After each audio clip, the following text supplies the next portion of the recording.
ഇത്തവണ നമ്മുടെ വരിക്കപ്പിലാവ് നല്ല രീതിയിൽ കഴിച്ചിട്ടുണ്ട് കേട്ടോ. താഴെ മുതൽ അങ്ങ് മുകളിൽ വരെ നല്ല രീതിയിൽ കായ്ച്ചു നിൽപ്പുണ്ട്.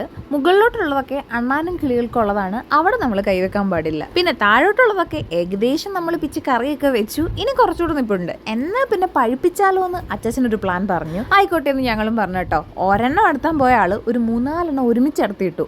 സംഭവം വേറൊന്നുമല്ല, ആ ഒരു കൂട്ടത്തിൽ 3-4 ഒരുമിച്ച് നിന്നേ കേട്ടോ. ഒരെണ്ണത്തെ ലക്ഷ്യം വെച്ചെങ്കിലും എല്ലാം കൂടെ കൂട്ടത്തിൽ ചാടി താഴെ വീണു. പിന്നെ ഇത് പരിഹാരമില്ലാത്ത പ്രശ്നമല്ലല്ലോ, അതുകൊണ്ട് 4 ഒരുമിച്ച് പഴുപ്പിക്കാൻ തീരുമാനിച്ചു കേട്ടോ. ഒരെണ്ണം എടുത്താൽ നോക്കിയപ്പോൾ 4 കൂടെ താഴെ വീണ ആ ഒരു ഐക്യം ഉണ്ടല്ലോ, പഴുത്തപ്പോഴും കാണിച്ചു. 4 ഒരുമിച്ച് പഴുത്തു. 4 ഒരുമിച്ച് പഴുത്തപ്പോഴത്തേന് ഇതെല്ലാം കൂടെ എന്തോ ചെയ്യും എന്നൊരു ചോദ്യചിഹ്നം മനസ്സിൽ വന്നെങ്കിലും ആദ്യമേ ഒരുത്തനെ എടുത്ത് വെട്ടി നോക്കാന്ന് വിചാരിച്ചു കേട്ടോ. ആദ്യത്തെ ചക്കയാണ് കേട്ടോ ഇത്. ചക്കയല്ല, ചക്കപ്പഴം. അപ്പോൾ വെട്ടി ഞാൻ ഈ ഒരു രീതിയിലാണ് കേട്ടോ എടുത്തത്. ആദ്യമായിട്ടാണോ ഞാൻ ചക്കപ്പഴം ഇങ്ങനെ വെട്ടിയെടുക്കുന്നത്. ഈ ചക്ക കണ്ടപ്പോൾ എൻ്റെ മനസ്സിലേക്ക് ഓടി വന്ന ഡയലോഗ്, താമര പോലത്തെ ചക്ക, ആർക്കെങ്കിലും വേണമെങ്കിൽ കമന്റ് ചെയ്തേക്കണേ.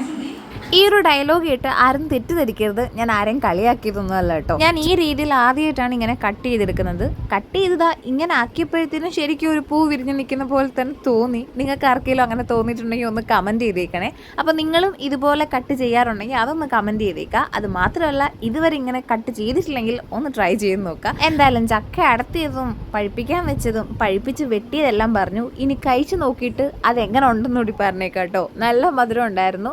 അത് മാത്രമല്ല, നിങ്ങളുടെ വീട്ടിൽ ചക്ക ഇല്ലെന്നുണ്ടെങ്കിൽ, അതായത് നമ്മുടെ ലൊക്കേഷനിലുള്ള ആർക്കെങ്കിലും ചക്ക ഇല്ലെന്നുണ്ടെങ്കിൽ ഒന്ന് കമൻറ്റ് ചെയ്താൽ മതി കേട്ടോ. ഇതുപോലെ പഴുത്ത ചക്ക, പച്ചച്ചക്ക എല്ലാം എത്തിച്ചേരുന്നതായിരിക്കും. അപ്പോൾ ടാറ്റാ, ബൈ.